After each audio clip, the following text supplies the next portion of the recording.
যে আমার নবী তিনি নাকি কারো স্টাফ ছিলেন, কর্মচারী ছিলেন। চলে বলুন নাউজুবিল্লাহ।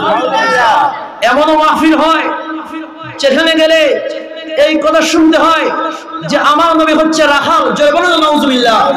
কারণ এখন তো বাংলাদেশে এমনও মাহফিল হয় যেখানের মধ্যে গেলে মাআযাল্লাহ সুম্মা নাউজুবিল্লাহ, যেখানে গেলে শুনতে হয় যে আমার নবী তিনি নাকি কারো স্টাফ ছিলেন, কর্মচারী ছিলেন। চলে বলুন নাউজুবিল্লাহ। এমনও মাহফিল হয় যেখানে গেলে এই কথা শুনতে হয় যে আমার নবী হচ্ছে রাখাল। জয় বলুন নাউজুবিল্লাহ।